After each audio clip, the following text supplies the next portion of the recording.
This is Aaron Russo, a filmmaker and former politician. To his left is Nicholas Rockefeller of the infamous Rockefeller banking and business dynasty. After maintaining a close friendship with Nicholas Rockefeller, Aaron eventually ended the relationship, appalled by what he had learned about the Rockefellers and their ambitions. I got a call one day from an attorney woman I knew, and she said, "Would you like to meet one of the Rockefellers?" I said, "Sure, I'd love to." And we became friends, and he began to divulge a lot of things to me. So he said to me one night, he said that there's going to be an event there, and out of that event, you're going to see we're going to go into Afghanistan, so we can run pipelines from the Caspian Sea. We're going to go into Iraq to take the oil and establish a base in the Middle East, and we're going to go into Venezuela and try and get rid of Chavez. And the first two they've accomplished. Chavez they didn't accomplish. And he said you're going to see guys going into caves looking for looking for people that they're never going to find.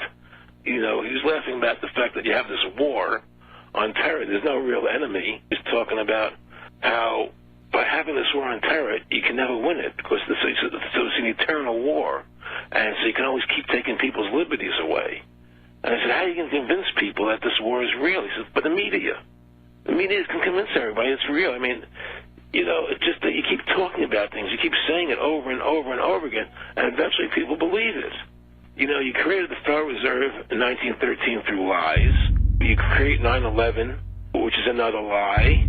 Through 9/11, then you're fighting a war on terror, and now all of a sudden you go into Iraq, which was another lie, and now they're going to do Iran. You know, and it's all one thing leading to another, leading to another, leading to another. Now, I would say, what are you doing this for? What's the point of this thing? You have all the money in the world you ever want. You have all the power. I said, you know, you're hurting people. It's not a good thing. And he would say, what do you care about the people for? Take care of yourself and you take care of your family. And then I said to him, what are the ultimate goals here? He said, the ultimate goal is to get everybody in this world chipped with the RFID chip and have all money be on those chips and everything on those chips. And if anybody wants to protest what we do or violate what we want, we just turn off their chip. Just turn off their chip. Just turn off their chip. Just turn off their chip. The goal of this manipulation, and has been for a very long time, is to get the world population, or that majority of it anyway, to see as a good idea, or the only option in given circumstances that are manipulated into place, the creation of a one-world government to which nation-states would be principalities, administrative units, a world central bank which would administer all financial transactions on the planet, a world currency which wouldn't be coins and notes, it would be merely electronic, cashless society for which there are fundamental implications for freedom, as we'll see as we go along tonight. A world army under centralized control with nation-state armies dismantled under the justification of seeking peace, and a microchipped population linked to a global computer, the latter of which sounds bizarre to many people on first hearing, except that we are ridiculously close to it and the technology already exists. That's right, microchipped. In 2005, Congress, under the pretense of immigration control and the so-called war on terrorism, passed the Real ID Act, under which it is projected by May 2008, you will be required to carry around a federal identification card, which includes on it a scannable barcode with your personal information.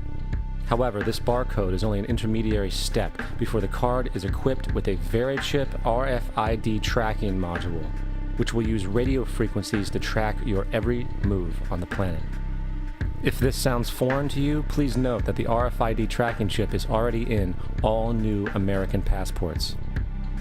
And the final step is the implanted chip, which many people have already been manipulated into accepting under different pretenses. We have a Florida family who are really pioneers in a brave new world. They have volunteered to be the first ever to have microchip identification devices implanted into their body. After 9/11, I was really concerned with the security of my family. I wouldn't mind having something planted permanently in my arm that would identify me. In the end, everybody will be locked into a monitored control grid where every single action you perform is documented. And if you get out of line, they can just turn off your chip, for at that point in time, every single aspect of society will revolve around interactions with the chips. This is the picture that is painted for the future if you open your eyes to see it. A centralized one-world economy where everyone's moves and everyone's transactions are tracked and monitored, all rights removed.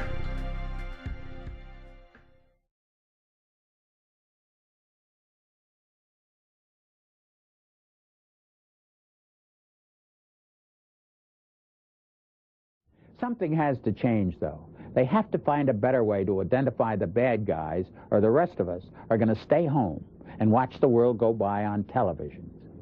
But we need some system for permanently identifying safe people.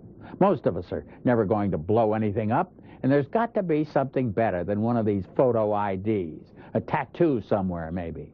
I wouldn't mind having something planted permanently in my arm that would identify me. If we don't do something, people are going to stop flying. If they stop flying, and I don't go to the Giants games, it means the bastards have won. Yeah, we're not going to let you win, buddy. We saw what you just implied. We're with Al-Qaeda if we don't take the microchip. Do you know how to keep your children safe? We'll tell you tonight. In the next year, you'll be able to use your teen's cell phone to locate them 24/7. Younger children will get a small global positioning device hidden in their wristwatch or backpack. And just around the next high-tech corner, an electronic chip like this that can be implanted under your kid's skin. Let's say children in your community start wearing wristwatches with GPS devices in them. Can't that only be a good thing for the community if it keeps children safe? I would love that. I mean, what's a parent's fear? I think it's a parent's obligation to ensure that their children have a chance to mature, to grow, to realize their potential. And if it means it's Big Brother, so be it. You got to do what you got to do to keep your kids safe. Civil libertarians, eat your hearts out. Civil libertarians, eat your hearts out. All right, we got the Van Dams, we got this little girl Elizabeth Smart, we got this girl in Pennsylvania, we got Samantha Runyon, we got this other little girl, one after another, after another, after another, after another. And parents around America saying, we can't even allow our kids to play in the front yard. Is there anything, technologically speaking, that they can do that could help in a situation like a kidnapping?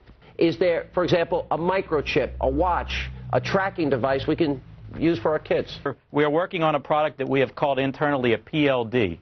PLD stands for Personal Locating Device, which is an implantable GPS for which our company owns a patent and can be implanted surgically in the clavicle area of a child or someone that you are interested in tracking. It is the first implantable microchip for humans that has multiple security, financial, and healthcare applications. One thing I would just suggest, I'm just an outside, soon-to-be investor. I love this idea, by the way, Scott. I think this is great. Thank you, Sean. Put it in earrings, put it in a cross, make it smaller, maybe not implantable, and I think let parents choose. It's not the government, so I like it. But we're currently working on those applications.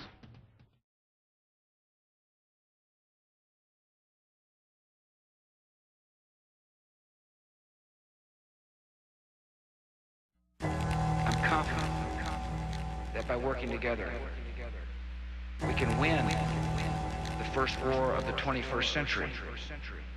And that is the war of cold-blooded killers against cold-blooded killers. The first war of the 21st century. Cold-blooded killers against cold-blooded killers. The human mind is like a computer. No matter how efficient it may be, its reliability is only as great as the information fed into it. If it is possible to control the inputs of the human mind, then no matter how intelligent a person may be, it's entirely possible to program what he will think. And yes, it's even possible to program people to laugh at the mere mention of the word conspiracy.